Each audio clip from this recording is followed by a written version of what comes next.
Prende la fogata, ya va a empezar.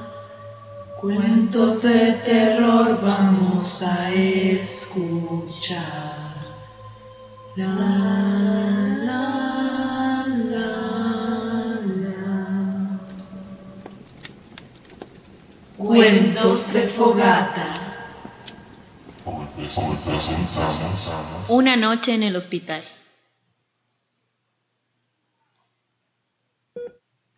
Al despertar sobre aquella cama en el hospital, lo primero que vino a mi mente fue el coche rojo apareciendo de súbito en la esquina, y mi moto chocando y estallando en llamas cerca de un poste de la luz. Recordé las interminables volteretas en el aire, y finalmente el choque contra el asfalto mojado. Luego, la oscuridad. Me incorporé de la cama y miré hacia los pies. Esperaba encontrar mi cuerpo cubierto de yeso, pero me sorprendió descubrir que ni siquiera tenía una escayola en el brazo. Había salido milagrosamente ileso del accidente, y apenas si me dolía la cabeza, aunque me sentía más mareado que otra cosa. Giré la vista hacia la ventana. Pese a que las celosías estaban cerradas, supuse que debía ser de noche, porque el hospital estaba en calma y no se escuchaba el bullicio habitual de un sanatorio durante las horas diurnas. Parece que fue un accidente con suerte. Miré a la derecha y vi a un anciano recostado en la cama vecina. Leía un libro. Sí, probablemente así ha sido. ¿Sabe cómo llamar a las enfermeras? ¿Tiene un timbre ahí al costado?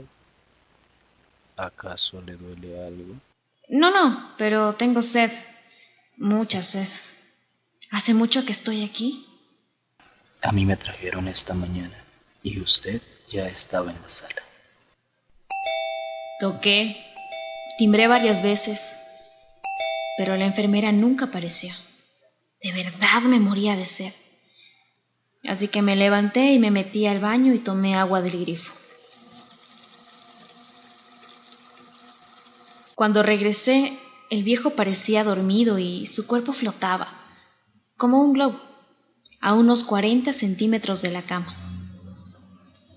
Comenzó a convulsionar y cuando abrió los ojos, vi que los tenía en sangre y su rostro hacía muecas de dolor o sufrimiento. Salí de la habitación y cerré la puerta detrás de mí, con el corazón enloquecido en mi pecho. En ese momento, por el largo pasillo del pabellón, un paciente caminaba apoyado en un trípode. Tenía la bata abierta y había unas cosas que se movían en su espalda. Volteó para mirarme y su rostro era un cráneo sin ojos. Corrí en dirección opuesta y me encontré con la sala de enfermeras al final del pasillo. No había nadie allí. Aunque me llamó la atención que el lugar estuviese tan sucio y desordenado, como si no se usara durante años. Algunos azulejos habían caído de las paredes y el mueble del escritorio estaba cubierto de polvo y de trozos de mampostería desprendidos del techo.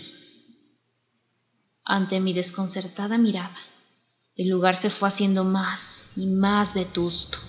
Las paredes se fueron cubriendo de moho. Las luces del techo titilaron y luego se apagaron. Más trozos de mampostería cayeron y algunos de los ventanales estallaron hacia adentro con un estridente chirrido. Seguí corriendo y me encontré con una escalera.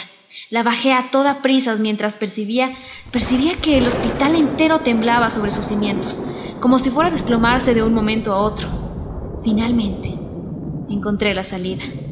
Me abalancé sobre ella. Corrí unos metros en la noche y luego me detuve y miré hacia atrás. Pero mi sorpresa fue completa al descubrir que allí no había ningún hospital, solo un terreno cubierto de pastizales tan altos como hombres. Caminé unos pasos por la calle desierta, sin saber qué hacer. Enseguida me encontré con el vigilante del barrio que, refugiada en su garita, trataba de encender un cigarrillo. ¡Hombre! ¡No sabe lo que acabo de ver!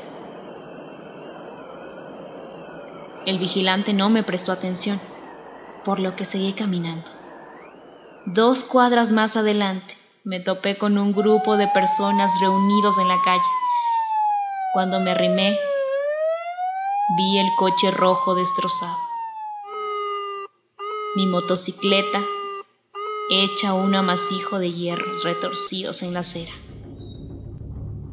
Había un cuerpo inerte sobre una camilla, bañado por las luces intermitentes de la ambulancia. Me acerqué a tiempo para contemplar mi rostro ensangrentado y desfigurado, además de unos ojos ya sin vida. En ese momento, uno de los paramédicos me cubrió con una sábana.